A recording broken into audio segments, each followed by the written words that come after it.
Okay. I'm prepared. Like Scar. Cool. Like Scar. Be prepared. Nazi hyenas. Nice. Good move. Yeah. It was a great thing. All right. Are you ready? I am. Nazi hyenas. I thought Lion King was a rewritten form of Hamlet. Well, yeah, but also hella symbolism. Like That's true, yes. Scar is up at the top, and they want to wipe out all of like the other fancy lions. out of the fancy lions, and so that the hyenas can have free reign over all of the lesser animals. All right, that's fine. Okay. Fine. Concede. I concede you. Victory is mine. I love winning arguments. I had a whole argument about whether or not the use of the word stap, like STAHP, is a legitimate use of a word. So Tony had spell corrected herself from misspelling that spelling of stop. And so this person made fun of her for misspelling a fake word. And I was like, no, language is ever growing, bitch. New words come up all the time. Yes, that's part of our lexicon. Just because it's not a dictionary word, it's it was a day-long argument, and I won, and it was great. It's a dialect. Exactly. That was specifically my argument. So things can be spelled wrong within dialects of languages. So when I first moved back to the States, what I realized at that point was that a lot of my Spanish had been dialectical. Oh. Okay. And we lived in a region where the dialect was a lot of Quechua and Aymara. And so that was the Spanish that I learned. Oh, okay. And it's not all of it, but enough of it is different from textbook American Spanish. Right. That I had a really hard time. I had to study my ass off to actually pass a Spanish class in which I thought I had been fluent. Yeah. And so I was That's crazy. No. Language, dialects are all important. Yes, it matter. Bitch. It matter. It matter. I'm ready. You're ready. Introduce me. And yourself. Now here we have Princess Kyria Phillips. It's me! It's a me, princess. It's a me! It's a me, princess. She has graced us with her presence here on Well-Behaved Women. I'm your host, Lauren Schill, and I am very, very pleased and honored, frankly, to have my co-host, Princess, with me today. Kyria Phillips, it's me. Hello. Hey. Hey, this is my normal speaking voice. This is what you use to the peasants. This is how I speak to the normies. I don't know. All right, so this is a podcast about misbehaving women. Pretty cool. Pretty cool. So right up top, this episode is just, I'm going to put a little content warning. Kyria and I are cool with this, and so we're just going to get all, ooh, gross, that's really cool. But there's some medical content in here, so it might get a little graphic. And I'll give you a little heads up when that's happening. Cool. Let's do it. On this year in history, the London-Paris telephone systems have become operative. Sherlock Holmes is introduced to the world. Stanford University opens, and Nikola Tesla invents the Tesla coil. Ooh, okay. Fun. This is 1891. Okay. All right. Rudolf Richter is born in Germany, and from a very early age stands out for his feminine behaviorisms. Okay. At age 6, his mother caught him trying to remove his penis with a tourniquet. Oh. Rudolph. That was his name? Yep. Oh. At some point in childhood, Rudolph started identifying as a woman named Dorchen or Dora. Okay. But only part-time. Sure. Because Rudolph, as a person that lived in society, still needed to have an income. Right. And this was not okay. This was not okay at the time. In the early 1900s. Right. In Germany. Woofka. Okay. Right up top. Sure. Yep. Very accepting society, the Germans around the turn of the century. Yes. And it's well known. Thereafter, they're very well known for their welcoming behaviors. Towards anyone That's different. Different. Anyway. So, Rudolph worked for the summer months as Rudolph the waiter. Okay. And he would work in the hotels of Berlin. It was hella money. And then he could take his time off for the winters and would present as Dora. Where? In Germany also? In Germany also. Okay, he just didn't have to work. Yeah, like when tourist season was over, he didn't have to entertain anyone, and he would just go out as Dora. Okay. Yeah. So let's take this whole concept back. Because transgenderism is kind of what we're talking about today, and sure. I am very ill-equipped to talk about this. I will just... Oh. I am... But I have tried to do a little bit of research about the history, and so we're going to kind of take it back to where it has been.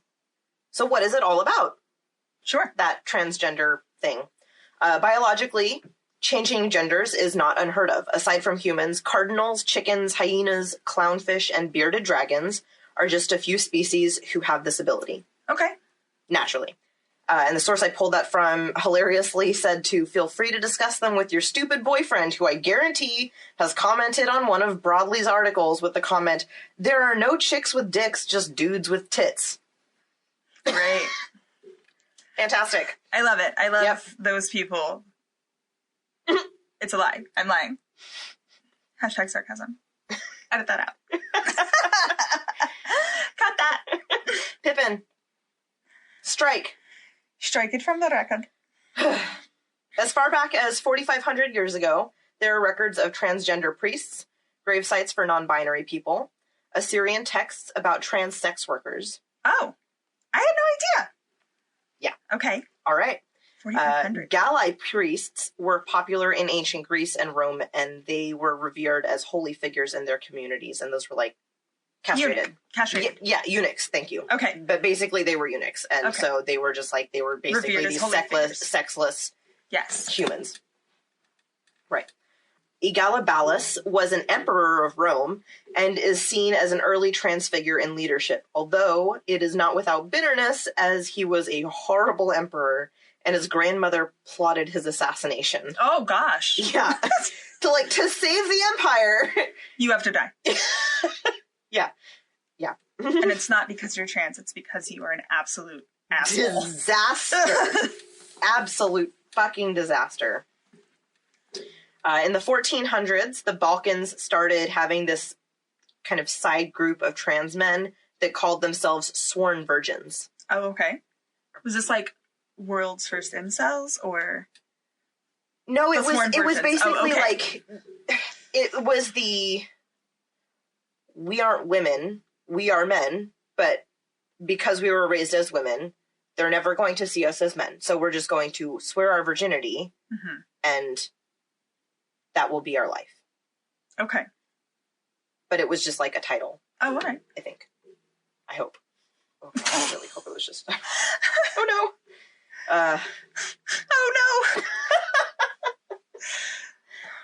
In the 1400s, the Balkans started having... I already said that. Dora didn't come out of nowhere. Dora didn't come out of nowhere. That's my point. That was it. She had a history. There were people that came before her. Right. She was one of many. It didn't mean that the community entirely accepted her, though. Right. Obviously. In the fall months, when she would transition back to presenting as a woman, she would repeatedly be caught and arrested for cross-dressing. Okay, that's what I was kind of asking. Like, did she leave Germany? But, like, no, she was in her community. Yeah, she was in her community and attempting to present. Yes. And being caught. Yes. Multiple times. Wow. Okay. Yep. And over and over and over again, judges would charge her, and then she would be on her way, like, back out, and she would just have to pay a fine or something like that. But then she would be arrested for exactly the same fucking thing. Yeah. Just back in and out and in and out. Yeah. And finally, one judge saw her and decided that instead of charging her with a crime, she was going to send Dora to live with a man named Dr. Magnus Hirschfeld, who was an openly gay man who worked at the Institute for Sexual Research. There in Germany. Okay. What year was this? Do you know? I'm sorry. Like early 1900s. Okay. Well, I didn't know if you knew how old she was, because I know you said I want to born say she was like in 1891. her early 20s, I want to say. Okay, cool. Yeah. Yes. Around that. Yeah. She was around her 20s. Oh, okay. Sorry. Sorry. He had come recently into the limelight for the successful transition of Carl M. Baer from female to male in 1906, and was well known for his supportive and revolutionary views on transgenderism. Okay. So there had already been a successful transition from female to male. Medically. Medically. Okay. Someone had like a surgical already done that. transition. Yes. Sure. Okay. And under Hirschfeld's care, Dora worked to obtain a permit for, basically at the time you could, I don't remember why, but you could obtain a permit from the city to present as a different sex. And so the judge sentenced her basically to go and live and work at this institute. Mm-hmm. And so Dora was basically taken under Hirschfeld's wing. Right. And he was like, I'll take care of her, and I will, we will make sure that, like, she gets all of the care and the attention that she needs. Right. And then he worked with her to, like, save up and put in the application and stuff to be able to present publicly as a woman. To get the permit. Yes. Okay. So that she couldn't just be arrested for being a woman. Right. I have a permit. Right. Exactly. Bureaucracy. I have a permit. I have a permit. Still, it was difficult at that time for trans women to find work. Mm-hmm. So Hirschfeld offered her a job as a housekeeper at the institute. And she was in the company there of other trans women and visitors who just never knew the difference. Oh, okay. There's a guy that comes along kind of later, and his name is Dr. Levy Lenz. Mm-hmm. And he says, quote, "It was moreover very difficult for transvestites to find a job, as we knew this, and as only few places of work were willing to employ transvestites. We did everything we could to give such people a job at our institute. For instance, we had 5 maids, all of them male transvestites, and I shall never forget the sight one day when I happened to go into the institute's kitchen after work. There they sat, close together, the 5 girls, peacefully knitting and sewing and singing old folk songs. These were in any case the best, most hardworking, conscientious, domestic workers we ever had. Never did a stranger visiting us notice anything." End quote. Huh. Yeah. I mean, there was women living their lives. Just women living their lives, being housekeepers. Being housekeepers. And hanging out. Yep. Knitting. Is that what you said? Knitting? Yep. Knitting and singing. Knitting and singing. And sewing. Man, that's the life. The life.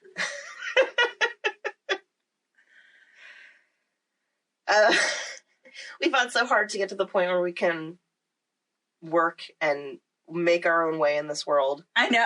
And now we're like, just knitting and singing and sewing.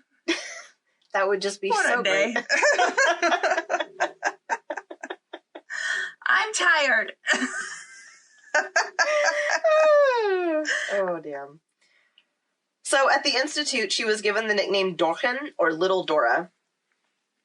Living, presenting as a woman was comforting, but it was not enough. Hirschfeld had been studying at that time the effects of hormonal changes after sexual reassignment surgeries. Mm-hmm. Okay. So he had worked with Marta or Kurt Baer years before. So that was the other way transition from female to male. Oh, okay. Before, with remarkable success. And so at Dora's request, they approached this other doctor, Dr. Ewing, Gorbrandt. Oof. I'm going to do Ewing. It's Dr. Ewing about a bilateral orchiectomy. Content warning. Do you know what a bilateral orchiectomy is? I do not. Let's talk about it. I could guess. What's your guess? Is it ball removal? Mm-hmm. Yep. And penis, or just ball? No. Just your balls. Okay. So just the testicles. A bilateral orchiectomy is when a doctor tapes your dick to your belly, slices a hole in the middle of your scrotum, and snips out the testicles. Oh, okay. Woof. They're gone. Yeah. Goodbye, testicles. Damn. I mean, like, if that makes the person more comfortable, it just, that is such a, like... Yeah. Commitment. This is how I don't understand. I don't know. Commitment to these procedures. Yeah. To make people comfortable is, like... That's so much commitment. That's such a medical commitment that you are making to your body and to, like, care for your body after surgery.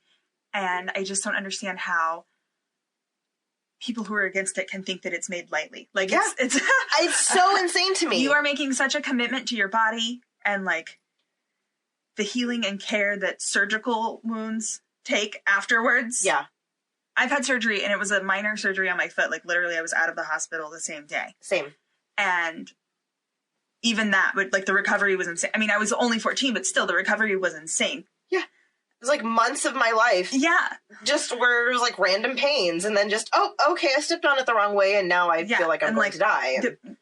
Remembering to take your medicine at the right time, like, to heal and to prevent infection and stuff like that. Like, it's such a commitment to your body, and these people that think it's taken lightly, it's just bananas to me. Yeah. Anyways. It's insane. Yeah. Yeah. And, like, also, my husband had a vasectomy, and I was like, that's fine. Because but that's like, still, I mean, like that's an incision and snip. Painful. It's an incision and snip, right? And then, so I was like, okay, that's fine. And so I could, like, stomach when you were telling me the details of the bilateral orchiectomy. Ooh, that's a fun word. I do like it. When you were telling me the details of that, I was like, yes. Mm-hmm. Oh, God. Like, it was... They just take them fully out. Yeah, it's just... All right. Mm-hmm. And then I'm assuming they would pull the skin together, so you don't just have, like, a flesh sack. Maybe. Who knows? Maybe they need it later. Maybe. Like, I would imagine that's, like, material that is healthy skin material. Yeah. I don't know. I have no idea. I'm going to look at this surgery. Yeah. Honestly, I got reading about really it is into totally I got really into, like, some deep Wikipedia, like, black holes about the process of this whole thing, and it's just it is so much. It is so much. It's just I could never be that committed to making a change to my entire outer known identity to live my to live my best life. Like, I've never felt that need, and I can't imagine it's something that's totally beyond our understanding to go through to get to the point where they are like, fucking do this. Yes. Let's do this, because I'm committed to the healing process because I know that the ends will be worth it. Yes. I will get to live my best life. Yeah. Yeah. Oof. So, in 1922, Dora was medically castrated, and the effects of the lack of testosterone were apparent. If not major, but they were very apparent. Okay. So doctors Hirschfeld and Felix Abraham recorded their observations, and they later said, quote, "Her castration had the effect, albeit not very extensive, of making her body become fuller, restricting her beard growth, making visible the first signs of breast development, and giving the pelvic fat pad a more feminine shape." Oh, okay. Huh. Yeah. That's where I'm, like, the mons pubis thing is. Yeah. That's apparently is, yeah. So this took some time for her to get over. Like, years and years and years it took for her to get over. Because physically? That's fucking exhausting. Yeah. Yeah, okay. Yeah. That's what I was like, it took her years to, like, heal. Mm-hmm. Yeah. Physically. Wow. Because this is, like, early 1900s medicine. Yeah. I don't think she bit down on a bullet, though. I mean, thankfully. Hopefully. So this took some time to get over. She continued to work at the Institute, helping Hirschfeld continue his studies on transgenderism and attracting the attention with their work of the likes of Lily Elby. And that was the one that... Have you ever seen You haven't? I'm going to make the presumption off of what we've talked about that you haven't not seen a movie. Yes. And I'm not making any assumptions. We've had this discussion. So I'm presuming you haven't seen The Danish Girl, but it is about this woman, Lilla Elby. Okay. And she... Oh, yes. Oh, yeah. Sorry. Okay. I have not seen it, but I do know the, like, recap of the movie. Okay, so... Eddie Redmayne is in it. Yes, I'm familiar with... My friend Angela thinks he has a fish mouth. Speak. And she's like, I don't understand why people think he's so attractive. He has a fish mouth. Fish mouth. That's amazing. That's wonderful. But yes, okay, I now know the person of who you speak. The person of whom you speak. Well, so in 1925, Dr. Levy Lenz joined the team at the Institute, who we've already heard from.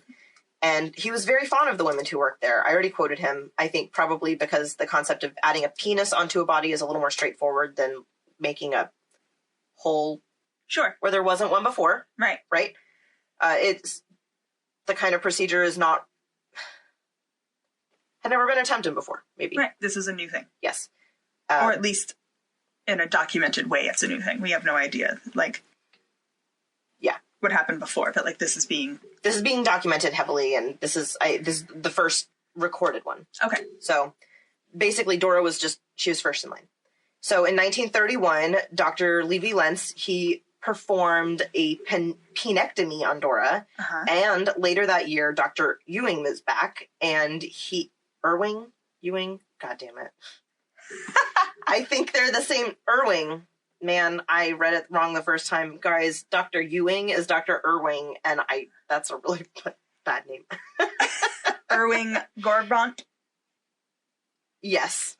Yes, absolutely. That's the one. Oh, you guys, we're so sorry. To all of these folks whose names... we are just butchering. We're trying our best. Okay, so Dr. Irving, he was back with an artificially crafted vagina. Okay. He, came back in at the last, hour with, that was the thing he showed up. And he was able to create. Yes, he created. So the surgery was a success. Dora became the first completely operative trans woman in the world, from start to finish. And later that year, Lila Elba would undergo the same surgery, but she died due to complications in recovery of the vaginoplasty surgery. Yeah. Meanwhile, in Germany, a small political group has gained traction. You may have heard of them. As Hitler's power grew, so did the widespread hate of anyone considered as different or other. Yeah. Bummer. I was going to ask. I was like, oh no. Yeah. Great. Fantastic. I love the foreshadowing that's occurring. What could go wrong? What could go wrong? Everything has been awesome up to this point. What could possibly go wrong? In 1930, Hirschfeld stated that there was no future in Germany for people like him, and he began a world tour of speeches and research, although he was also checking out New York to see if it was a place that he could settle. Okay. In Athens in 1932. Hello, Kyria's belly. Happy tum. I told you that's where I stored all my loudness. I just had to chime in. That was great. It hated Athens. It was like, no. My tummy loved Athens. She has been, and she loved it. Maybe it was a cheer. Yeah. Athens. Waffles with ice cream. Oh my God, what? Yeah, girl. Okay, so I went to Athens. Quick recap. I took Latin for 3 years in high school. So we went to Italy and Greece the summer between my junior and senior year. So when I was in Athens, we just walked into this, pub. Mm-hmm. Because they advertised that they had waffles. And then when we ordered waffles, they were like, well, what flavor of ice cream? And I was like, what? And they listed it several flavors. I got caramel. And then they were like, well, and what flavor of syrup? What? They had several flavors, and I got chocolate. So I had a waffle with 2 huge scoops of caramel ice cream and chocolate syrup on it. And that is this is ridiculous. I've spent 2 weeks in Italy and Greece, and one of my most vivid memories is a fucking waffle. If that doesn't tell you who I am as a human, I don't know what to do. And yet you are a savory bitch. It's true, yes. But, something about it was delightful. I did also get my belly button pierced shortly after that in Athens as well. Regrets or, happy? What? Did I regret it? Yes. No, I did not regret it until I got arrested and had to take it out. This was later down the line. I'm sorry. You don't have to. Nope, I did not regret it. I just went home and told my parents about it later, and they did not force me to remove it. I don't know. I did a lot of things that, without asking permission. Dyed my hair pink and purple in high school. Nice. got my belly button pierced and then told them about it later. And I was always the, like, ask forgiveness instead of permission kind of person. Right. I always was like, I'm going to do what I want. and I'll tell you about it afterwards. All right. So in Athens, what was happening there? So in 1932, when asked if he would return to Germany, Hirschfeld said whether Hindenburg or Hitler won, he would probably not return because they were both homophobic. Yeah, all right. Which sucks. And in July of that year, the new chancellor ordered Prussian police to, quote, crack down on sexual immorality. Prussian police? The predecessors to Germany. Wait. I want to say they're like the predecessors to what became Germany. Oh, okay. Okay, so hold on. I know that before World War I, Prussia and Germany were the same thing. But I think that maybe they still had a piece of land or something. Sure. Until... But I'm sorry, we need to go back slightly further. Yeah. Hirschfeld went to Athens. Was that the last thing you said? Yes, Hirschfeld had gone. Okay, sorry. I remember you saying Athens, and then my tummy gurgled, and I was like, what did she say about Athens? So I'm sorry. I was like... We got distracted by Athens. Yeah. That's fine. Hirschfeld went to Athens. He showed up. He was like, they're on a vacay. Did he take Dora? No. This was part of his world tour of... Speaking and... Yeah. So Dora is still in Germany. Dora is still in Germany. She's still working at the Institute. Yike. Okay. Yeah. In, like, one of the very few protected places that she can be. But she has recovered fully. Medically. So, yeah, physically. medically. So she's fine. Okay. The Institute in Berlin... I was just getting to it. I'm sorry. Oh, my God. I always ask questions right before you're about to answer them. Oh, the timing is perfect. I do that, too, though. The Institute in Berlin stayed open, but because of the new rule, police harassed pretty much everyone there. Ugh. And in 1933, a mob attacked the Institute for Sexual Research, burned all its records, and destroyed the entire thing. Were people there? Dora Richter died during the attack. No! Having been accepted by her community for years as the woman she knew she was meant to be. I mean, but no! I'm very upset. All right. Ugh. She died during an attack. Yeah, that's terrible. Like a terrorist attack, essentially. Yeah. Yes. Not essentially, yes. Yes, a terrorist attack. Precisely. We're not laughing at it. Terrorism is not funny. Jesus Christ. It's so sad. It's honestly just thinking about all of the people that they worked so hard to help. And I think by that time it wasn't popular, but it was an accepted part of the community. And that was one of the things that made people want to go there. Right. Was that by being a part of this community, that was a place that would accept you. Yeah. And you could be around in Berlin and be okay. Until it wasn't. Until it really, really wasn't. Yeah. How many other people died in the attack? Do you know? Does it say? I don't have any idea. And they destroyed a bunch of the records. So. Right. Okay. We don't. I didn't know if anybody closely related to her case also died, like any of her doctors or anything. So that's what I just wasn't sure. Oh, I don't have any idea. I think either they had all moved on by then, or maybe they lived not at the Institute. Oh, okay. It's fine, because we don't need any of... You're rude. You're being rude, buddy. You're being a rude pippers. There are no records, so we don't know how many people we lost.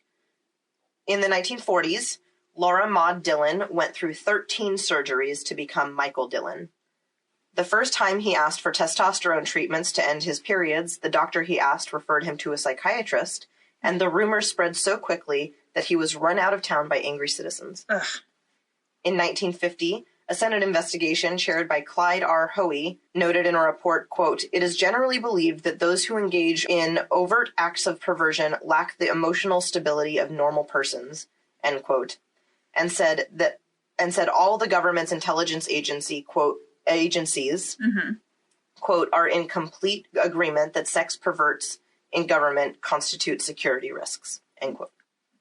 Jesus. Okay. Sex perverts. Sex perverts. This escalated so quickly, from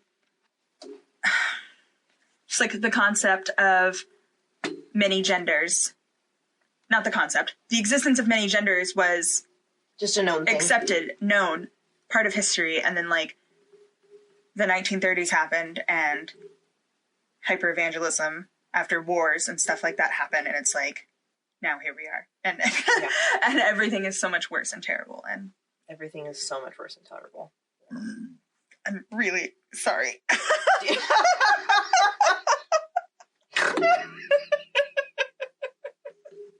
just had to burp and I didn't. Oh my god.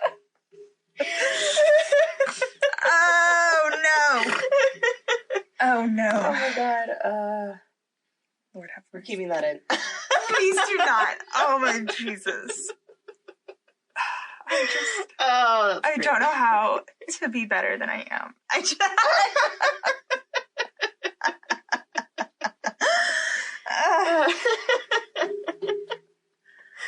Back to business. In the 1950s, Christine Jorgensen became the first woman to publicly announce she'd gone through sexual reassignment surgery in the U.S. She was an actress and brought transgenderism to the headlines. Okay, so this was a person who was assigned male at birth? Yes. Okay. Yep. And she presented as a female. Right. Okay. And fully went through the surgery. Mm-hmm. Okay. Mm-hmm. But and she was the first. And then was open. Yeah. About it. Okay. Yeah, was pretty open about it. Cool. I just wanted to make sure I had all my ducks in a row. She was an actress and brought transgenderism to the headlines. Robert Marshall Cowell was a Grand Prix racer and a fighter pilot during World War II. She was terrified of being seen as feminine, so he was Sorry, I had to go back. You jumped ahead. I had to go back and switch a lot of these back and forth because I kept referring to them in what they became instead of whatever. It's a little confusing. Got it. I was trying, whatever. He was terrified of being seen as feminine, so he wouldn't even act as female in plays. She started taking estrogen in 1950 and completed her transition to Roberta in 1951. Okay. She published an autobiography and then led a fairly quiet life until she gave an interview. During it, she said that she was justified in having gender reassignment surgery because she had a chromosomal syndrome. But the other men who changed over with XY chromosomes shouldn't be, because they would be freaks. No, gatekeeping. Oh, why? I hate it. Yeah. I'm gonna... I'm only special up, so I'm because... You're fine. Pippin deserves it. It's his... Also me. It's his pink... It's him pink blanket. Palace of soft. Okay, well, I'm keeping the blanket, Pippin. You can go to your mother if you want. Do you want to come over here, buddy? Yeah. I'm going to put my butthole on your boobs. Butthole on boobs. He had to adjust exactly the right way. I have a dog. He's adorable. Check him out on Instagram. # PippinRio. Yep. At him. That's the little boy. In May of 1959, 2 police officers entered a donut shop in L.A. Okay. It was located between 2 very well-known gay bars and was a popular spot for the LGBT community to eat. Great. Many patrons had been taken into custody before, as per a law in LA dictating that any person not appearing to match their denoted gender would be arrested. I hate this, okay? I feel so good about this. No. I don't hate it at all. I love it. No, for the record, sarcasm. Yes. The police asked for ID and attempted to arrest 5 people. When they were all taken to the car, they protested for the lack of space in one car, stating it couldn't fit all 5 of them. Yeah. When police tried to force them in, the onlookers started throwing trash at the cops until the cops left without the people that were arrested. Huh. Fine. And then they just fucked shit up for, like, the whole rest of the night. Just all around that block. Oh, okay. Yeah. They were like, yeah! We won! In 1966, Compton's cafeteria started implementing a service fee that only applied to their transgender customers. The Tenderloin location had been, up to this point, a rare safe spot for sex workers and the LGBTQ to come and eat at all hours of the night. Okay. The staff began calling the police and asking them to come detain the less desirable customers. Ugh. This is going to end well. The police... It's a happy ending. Don't worry about it. The police had a well-recorded history of being slow to evolve, and it often resulted in violent mistreatment of transgender people. Surprise, surprise. On the first night of the Compton's cafeteria riots, one of these officers tried to arrest a transgender woman who had turned a little rowdy. She threw a coffee in his face. Good for her. The cafeteria erupted, dishes and furniture flying throughout the room and shattering through the restaurant's plate glass windows. Oh my God. Yep. Dozens of people were forced into paddy wagons, resisting the entire time. Yeah. The next day, the windows were replaced. The next night, more rioters destroyed them again. Wow. The news did not cover this, and no police records of the event happened. Fuck this cafeteria. Yeah. On New Year's Eve in 1966, a group of undercover police infiltrated a club called the Black Cat, Okay. a happy and hopping gay bar. As the new year began, all hell broke loose. Several patrons were arrested for kissing, and then the police started beating more of them. Holy shit. 14 people were arrested for assault and public lewdness. 2 of the men arrested for kissing were later convicted under California Penal Code Section 647 and registered as sex offenders. Jesus. I forget about California as being a terrible place. Also, a very corrupt police force, at the very least. The Dollop has a 4-part, a 4-episode arc on the history of the LA police. Yeah. It is Wolfka. So the men appealed, asserting their right of equal protection under the law, but the U.S. Supreme Court did not accept their case. However, there were fundraising efforts that reached New York and San Francisco for the 6 convicted patrons. Mm-hmm. Very few establishments welcomed gay people in the 1950s and the 1960s. Surprise, surprise.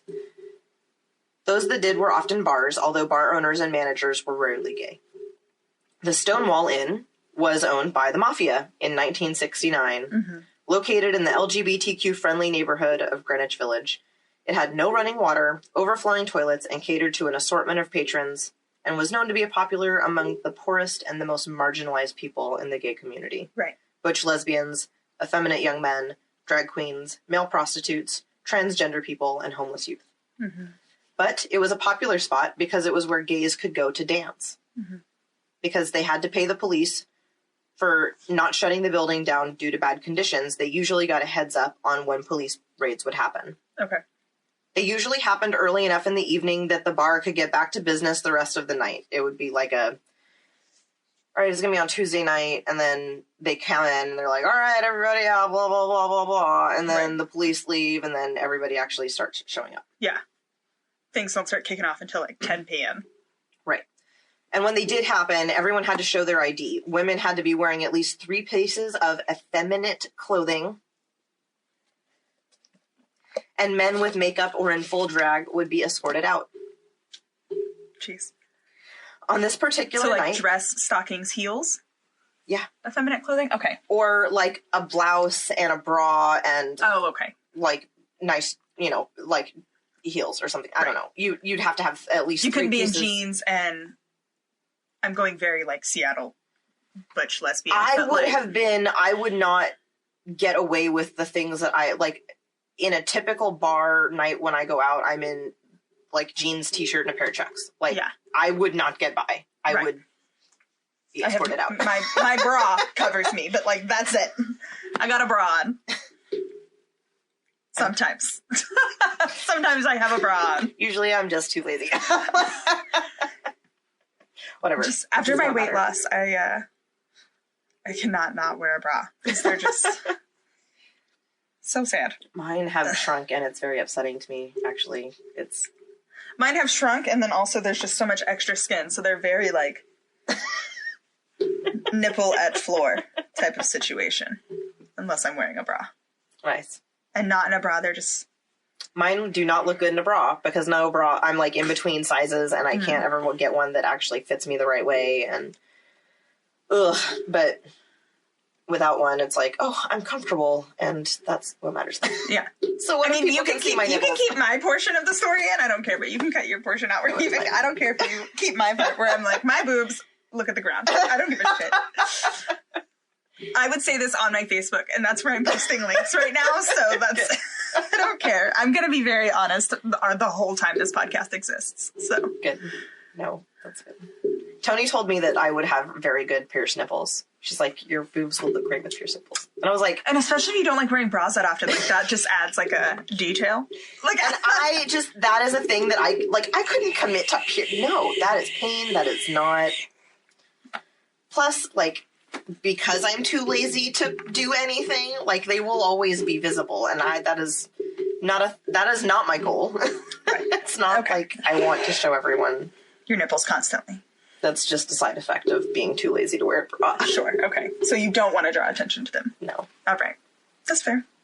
Reasonable. I've wanted to, like, have pierced nipples for a while, but now I'm waiting till I have my lift. Yeah. I wonder if I could just get them pierced while they're doing my lift. Oh, you probably could. Like, you're a doctor. You can pierce my nipples. Yeah. You could just be like, look, I've got the materials. You can, like, sanitize them and whatever, but since you're in there, like, can you do it? Can you also just pierce my nipples while I'm under? Since I'm already, yeah. Like, so that I just don't... And then I'll wake up with pierced nipples and nice perky titties. Perky for life titties. Donald is a lucky man. So true. I mean, kind of. Also, I'm like, you have to finance it. I love you. I want these. I want to pay for it. Perky titties for life. It's true. Whatever. I know who I am. He knows who I am. So if ladies weren't wearing bras, oh yeah, okay. It was a bad thing. Bad thing. I guess. Not good looking. Yeah, not a great thing. So there were all those really stupid rules, but most of the time it was usually early enough in the evening to where it really just didn't matter. Right. But on this particular night, it began at 1:30 in the morning. Peak time. Quote, the raid did not go as planned. Standard procedure was to line up the patrons, check their identification, and have female police officers take customers dressed as women to the bathroom to verify their sex, upon which any man dressed as a woman would get arrested. Those dressed as women that night refused to go with the officers. Mm-hmm. Men in line began to refuse to produce their identification. The police decided to take everyone present to the police station after separating those cross-dressing in a room in the back of the bar. Jesus. Maria Ritter, then known as Mail to her family, recalled, quote, my biggest fear was that I would get arrested. My second biggest fear was that my picture would be in a newspaper or on a television report in my mother's dress, end quote. Jeez, yeah. Both patrons and police recalled that a sense of discomfort spread very quickly, spurred by police who began to assault some of the lesbians by, quote, feeling some of them up inappropriately, end quote, while frisking them. I hate people. Okay. All right. The police wagons were slow to arrive, and in the 15 minutes it took them to get to the bar, approximately 150 people, most of whom were LGBT, had gathered at the scene. The mafia was led out to the wagons in cuffs, then the staff. The mafia? Yeah, because the mafia owned the bar at the time, and so the members were the ones that were... So the mafia was under arrest, plus the staff. Everyone in the bar was under arrest because the owners were hosting... unsavory characters. Basically, yeah. For lack of, better word. That's, Wow, okay, so everyone's in trouble. Everyone's in trouble. Everyone's grounded. Basically, the police are like, no, everyone is under arrest tonight. We're feeling really, really good. But it did not go as planned. No. The mafia was let out, right, and then the staff. But when a lesbian escaped several times, fought off 4 policemen, and then complained about her handcuffs being too tight, she was hit on the head with a baton. Oh, no. When she shouted at the bystanders, asking why they weren't helping her, she was thrown in the back of a paddy wagon. Right. And the crowd erupted. And the crowd went literally wild. Right, okay. So opposite bystander effect. Like everybody was spurred on. Yes. Everybody was inspired at that moment. Fuck this. We're tearing everything down. Yeah, that act of violence, that is the one that has... She fought off 4 men before she was hit, though. Right. Woo! Yeah, that's why I was like, yeah. And then it's like, no. Like, oh, dear. Oh, dear. Her head, her poor little head. Oh, my God. We're great. People are great. Man. Such a mix. All right. In the 70s, feminists began to argue whether or not to include trans women in their groups for activism. Right. They weren't seen as real women. Neither were trans men, which means that I guess a lot of the crowd was just left out. That's like a whole demographic. Yeah, trans men weren't seen as women because they weren't women anymore. Right. And then trans women weren't seen as women because they weren't women to begin with. They weren't assigned. Yeah. That makes sense, I think. Yeah? No. No. I mean, sure? It's terrible feminism. What you're saying makes, like, I understand how you're describing it. Yes. I'm being sarcastic. Oh! I was like, what is happening? I have to leave suddenly. Oh my god, okay. But this is the silver lining. The reception of trans people around the world hasn't been all bad, and many areas are making efforts to be more accepting and inclusive. The Iranian government began partially funding sexual reassignment surgeries and carries out more surgeries to this day than any other country. Huh. The South Pacific Islands have specific words for a third gender, and there is one group that has 5 different genders recognized in their community. A few weeks ago, teachers from like 3 different school systems sued their school boards. Oh. Why did they do this? In the United States? Yes. Okay. Why do you think they did this? Why did they do it? Their religious rights were being threatened. You see, they have students that are transgender. These students are asking to be called by their preferred names and pronouns. Yes. But it threatens religious freedom to respect that wish, so teachers are suing. Oh my god, I hate this. Trans rights are fucking human rights. Yes. They are. Trans rights are human rights. This is, you said 3 weeks ago? Not, well, I mean, 3 weeks before Whatever. Okay. The point is, trans rights are human rights. They're human fucking beings. They deserve to be treated with civility and kindness. Right. And to be called by their real fucking names. Right. And it's also in super bad taste to ask, I don't know if you knew this, but I don't ever ask anyone about this. This was a very medically intimate lesson, like, topic that we had today, because this is an important topic. Right. But this is not a conversation that anyone should be ever pressured to have. Right. Right? I mean, I feel like I have said, and I've since changed it, but like I have said in the past, like, oh, I don't know any trans people. But like really, like there's no one in my life that has told me they are a trans person. But that doesn't mean that I don't know any trans people.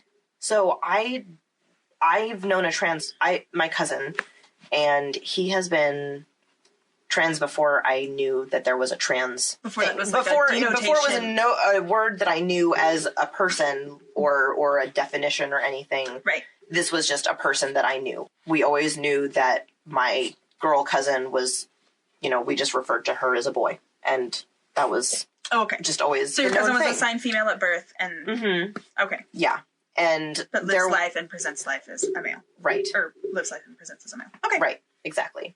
But it was never a word that was talked about within our family. It was always just he's a boy, right? Like he's a man, and that was it. Like we never had a conversation about it. But it just the thought of that being a reason for their opinions to be left out, or for their like rights as human beings to be discounted in any way. Partitioning out human rights is wrong. No bueno. For like just piecemealing it out based on denotations or how people identify or the color of people's skin, like just partitioning out human rights is not correct. That's not the way to have a society. Like it's not functional. Just, I don't know, everybody gets the same. Yeah. Yes. That's it. That's it. It's all very simple. Human rights. It's you very, get all the rights of a human, simple. every single one of them in full capacity. But we're not there yet. We're trying. Yeah. I hope.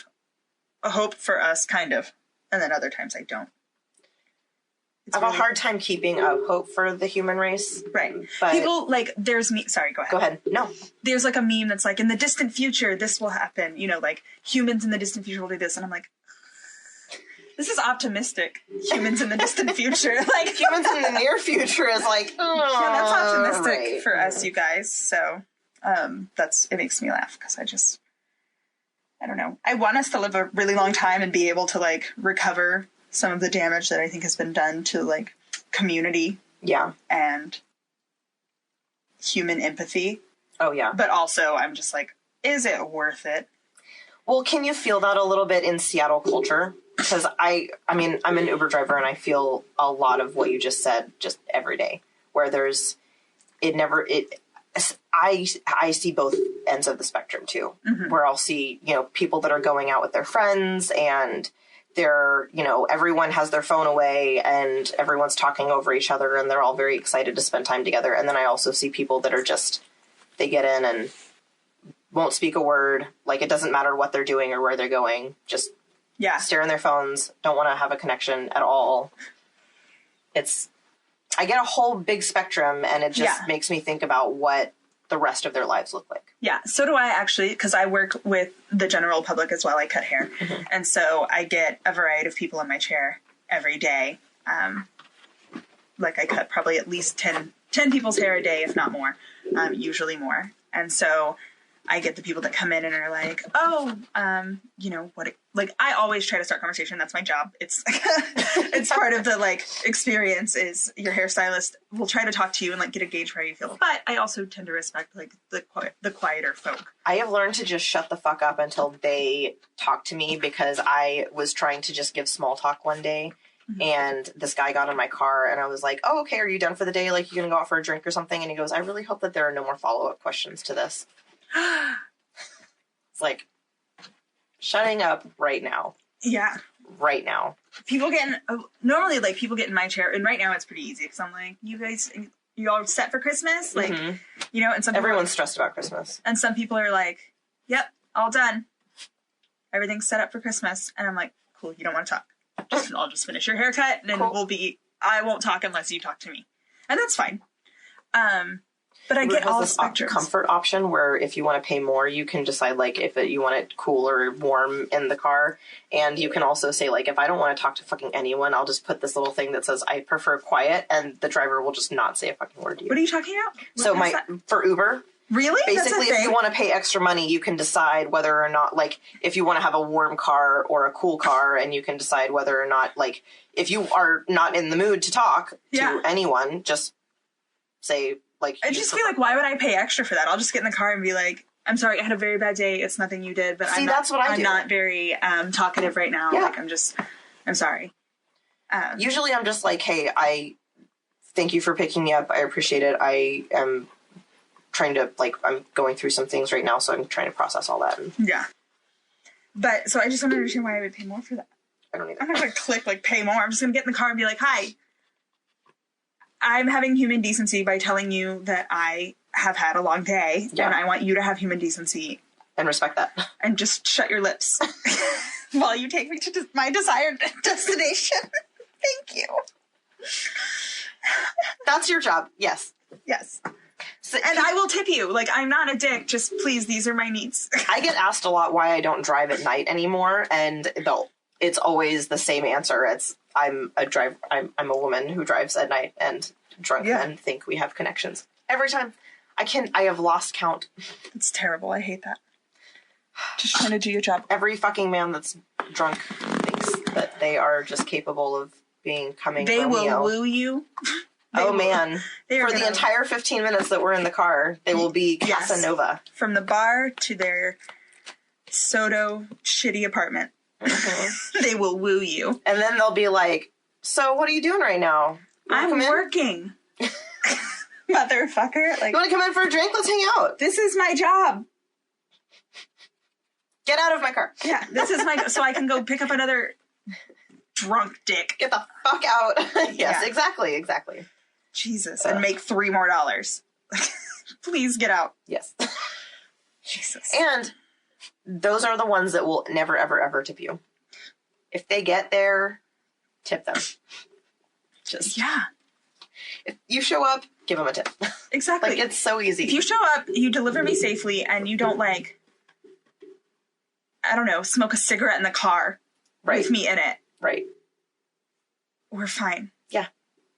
Tony tipped the driver the other day, I think, that even though he smelled he had a lot of cologne on and stuff. Oh, and it totally messed up made her car sick. Yeah. That sucks. He was a terrible traffic driver. It was brake gas, lane change, brake gas, lane change. So not all the episodes are going to be super long, like Harriet. Yeah. Some of them are going to be shorter. And this had a lot of extra information, but none of these were names that I knew before. The only one that I knew before was the Danish girl. And I didn't even know her name. I just knew the Danish girl. Eddie Redmayne. Yeah. A cis male got cast for the Danish girl. That was what in your, That was the... And that's what was in your brain.